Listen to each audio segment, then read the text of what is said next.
बिस्मिल्लाहिर्रहमानिर्रहीम इय्याका नअबुदु व इय्याका नस्तईन। अस्सलाम वालेकुम रहमतुल्लाहि व बरकातुहू। नाज़रीन, उम्मीद करता हूँ आप सब खैरियत से होंगे और आपकी ज़िंदगी अच्छी गुजरी होगी। आज है 2 दिसंबर। आज की बड़ी खबरें लेकर आपकी खिदमत में हाज़िर हूँ। सीनियर साफ़ी हारून रशीद क्या कहते हैं और वो कौन सी ऐसी खबर है जिसको सुनकर ना आपको अपने कानों के ऊपर और ना ही आपको अपनी आंखों के ऊपर यकीन आएगा। तमाम तर बड़ी खबरें क्या कहती हैं वो तमाम तर खबरें डिस्कस करने से पहले, आगे बढ़ने से पहले आप सबसे एक छोटी सी गुजारिश है कि कमेंट सेक्शन में सिर्फ लिख दीजिएगा पाकिस्तान जिंदाबाद, पाकिस्तान फौज पाइंदाबाद। पढ़ते हैं कि खबरें क्या कहती हैं, खबरों की तफसीलात क्या हैं, आपके साथ डिस्कस करते हैं। सबसे पहले आपको खबर देते हैं कि काफ लीग क्या कहती है। काफ लीग ने लोकल गवर्नमेंट एक्ट पर शदीद तहफ़्फ़ुज़ात का इजहार कर दिया और जो काफ लीग है वो इमरान खान साहब के साथ लोकल गवर्नमेंट के ऊपर बातचीत करने के लिए तैयार नहीं है। वज़ीर आज़म इमरान साहब ने अपनी वफाकी काबीना को कहा था कि आप बाकायदा तौर पर जो नेक्स्ट आने वाला साल है उसमें बल्दियाती इंतखाबात की तैयारी करें। बल्दियाती इंतखाबात के ऊपर भी वज़ीर इमरान साहब के साथ कोई भी पार्टी चलने के लिए तैयार नहीं है। हर बंदे को अपनी ही पड़ी हुई है। वज़ीर आज़म इमरान साहब कहते हैं कि बल्दियाती इंतखाबात वक्त की ज़रूरत है और बल्दियाती इंतखाबात लाजमी होने चाहिए। अगली खबर से आपको आगाह करते हैं कि अगली खबर ये कहती है कि वज़ीर आज़म इमरान खान साहब ने हदायत जारी की है। हदायत क्या जारी की है ज़रा मुलाहिज़ा कीजिएगा। वज़ीर आज़म इमरान साहब कहते हैं कि सी पैक मनसूबों पर काम मुकर्रर मुद्दत में मुकम्मल किया जाए। वज़ीर आज़म इमरान खान साहब की हदायत। वज़ीर-ए-आज़म इमरान साहब ने हिदायत की है कि सी पैक मनसूबों पर काम कर मुद्दत पर मुकम्मल किया जाए। चीन पाकिस्तान इक़्तिसादी राहदारी मनसूबे पर पेशरफ्त से मुतल्लक अपनी ज़ेर सदारत जायज़ा इजलास में उन्होंने कहा है कि मुल्की वफाद के लिए तवील मुद्दती मनसूबों के लिए पॉलिसी का तसलसल लाजमी अंसर है। इजलास में वज़ीर मनसूबाबंदी असद उमर, वज़ीर अली ज़ैदी, वज़ीर तवानाई अमाद अज़हर, मशीर ख़ज़ाना शौकत तरीन, रज़ाक दाऊद और मामला खसूसी सी पैक खालिद मंसूर ने शिरकत की। सी पैक चीन तक महदूद नहीं, अमरीकी कौंसल से भी बात हुई है। खालिद मंसूर मामले खसूसी खालिद मंसूर ने इजलास को सी पैक मनसूबों की पेशरफ्त पर ब्रीफिंग दी। इस मौके पर उन्होंने कहा कि चीन और पाकिस्तान के माबैन वक्त की आजमाई हुई दोस्ती है। हुकूमत सी पैक मनसूबों की हर वक्त कि हुकूमत जो है वो सी पैक के मनसूबों की बर वक्त तकमील के लिए अपना जो काम है वो जारी रखेगी। अच्छा, सी पैक जो है वो चाइना, तो सी पैक तो चाइना चाइना ये और पाकिस्तान के दरमियान ये जो प्रोजेक्ट है सी पैक, ये बाकायदा तौर पर तो बना है, लेकिन अब जो बाकायदा तौर पर ये खबरें आ रही हैं कि अमेरिका भी इसमें शराकत दारी का ख्वाहिशमंद है और अमेरिका भी चाहता है कि वो इस सी पैक के ये जो मंसूबा है इसमें अपना जो पैसा इन्वेस्ट करे। पता नहीं वज़ीर इमरान साहब इस ऑफर को कबूल करते हैं या नहीं। अगली खबर जो है वो उससे आपको आगाह करते हैं। अगली खबर ये है कि देखें, नया वायरस जो है ओमिक्रॉन जो है वो वायरस आ चुका है। तो ओमिक्रॉन की वजह से नए बूस्टर डोज जो है वो हुकूमत जो है वो लगाना शुरू हो पड़ी है। तो उसका बाकायदा आगाज आज से हो जाएगा। वज़ीर इमरान साहब कहते हैं कि आज से इस अमल को शुरू कर दें। ये जो कोरोना की वैक्सीन तो यकीनन आपने लगवा ली होगी, यकीनन आपने जो डोजेज हैं वो मुकम्मल करवा ले होंगे। लेकिन वज़ीर इमरान साहब कहते हैं कि आप बूस्टर डोज भी जो है वो लगवाना लाजमी है। असद उमर भी ये कहते हैं। एनओसी ने भी बड़े एनसीओसी ने भी बड़े फैसले करने हैं। अब देखते हैं कि खदशा ज़ाहिर किया जा रहा है कि कुछ सूबों में हो सकता है कि लॉकडाउन हो जाए, लेकिन देखते हैं कि आने वाला टाइम क्या डिसाइड करता है। बाकायदा तौर पर कोई यानी कि कंफर्म खबर सामने नहीं आई। असद उमर ने कंफर्म न्यूज़ देनी है, लेकिन वो कहते हैं कि ओमिक्रॉन जो वायरस है वो पाकिस्तान में आ सकता है और इसको हम आने से रोक नहीं सकते। सऊदी अरब में आ चुका है एक केस जो है वो रिपोर्ट हुआ था। अब देखते हैं कि मज़ीद केसेस आते हैं या नहीं। अल्लाह से दुआ करते हैं कि ये केसेस ना आए। अल्लाह से दुआ करते हैं कोरोना वायरस भी ख़त्म हो। अल्लाह से दुआ करते हैं कि ओमिक्रॉन, और अल्लाह से दुआ करते हैं कि दुनिया के तमाम तर जो वायरस हैं वो ख़त्म हो जाए। अगली खबर से आपको आगाह करते हैं। अगली खबर ये है कि गवर्नर पंजाब जो चौधरी सरवर है, जो कि काफ़ी नफीस इंसान है, मेरी उनसे मुलाकात हो चुकी है।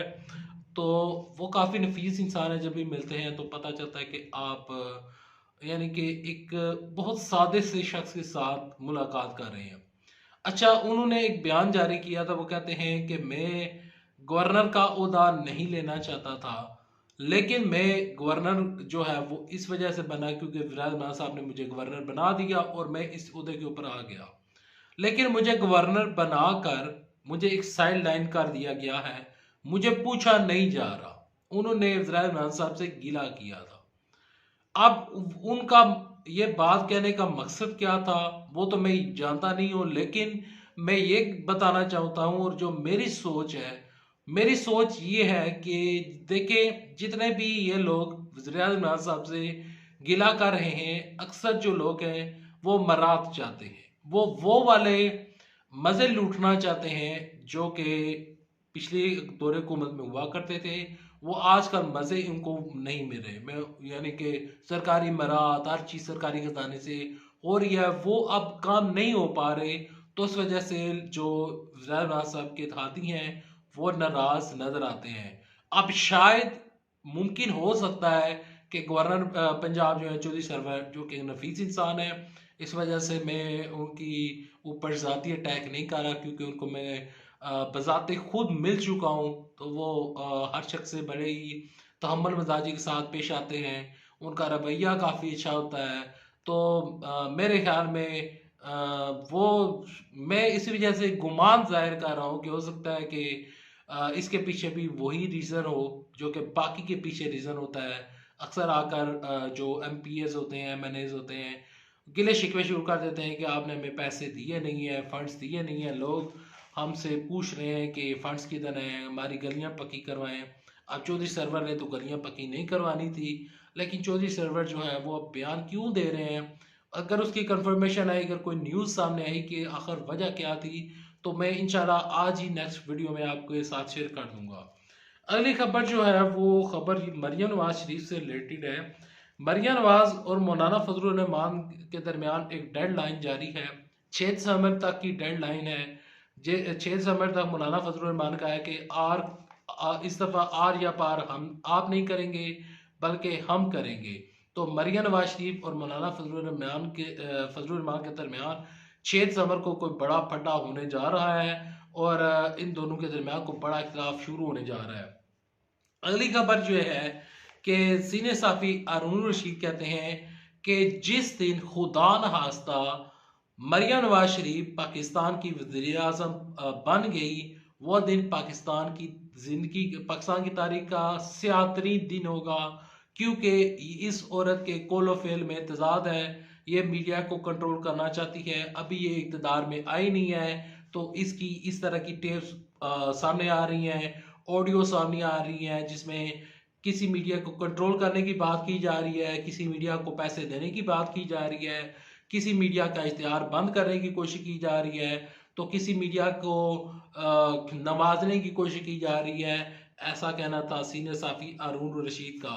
अगली खबर यह है कि मरियम औरंगजेब साहिबा ने एक बयान जारी किया है जो कि एक नाकाबिले यकीन खबर है, और वो खबर यह है कि मरियम औरंगजेब साहिबा कहती हैं कि 2023 का जो आने वाला इलेक्शन है, उन्होंने 2023 का नाम तो नहीं लिया, 2023 में अपने पास इंक्लूड कर रहा हूं क्योंकि 2023 से पहले इलेक्शन ईयर नहीं है।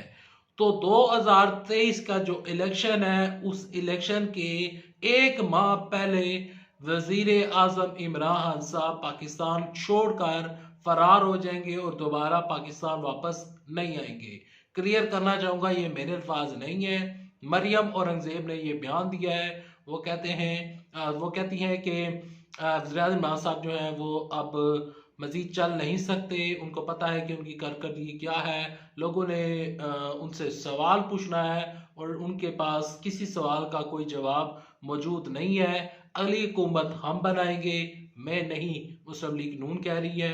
अगली हुकूमत वो बनाएगी। पीपल्स पार्टी का एक जलसा हुआ है पेशावर में, उसके ऊपर सोशल मीडिया के ऊपर और जो इलेक्ट्रॉनिक मीडिया है उसके ऊपर काफ़ी चर्चा किया जा रहा है कि वो जलसा इमरान साहब की हुकूमत के लिए खतरा है।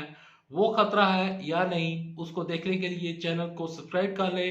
नेक्स्ट वीडियो में आता हूँ और आपको बताता हूँ मुकम्मल तफसीलात क्या है, उस जलसे से पाकिस्तान की जो सियासत है उसके ऊपर क्या असर पड़ेगा। नेक्स्ट वीडियो तक के लिए दे इजाजत, अपना अपने पैरों को बहुत सारा ख्याल रखिएगा, दुआ में याद रखिएगा। अल्लाह हाफिज़। पाकिस्तान जिंदाबाद, पाकिस्तान फौज।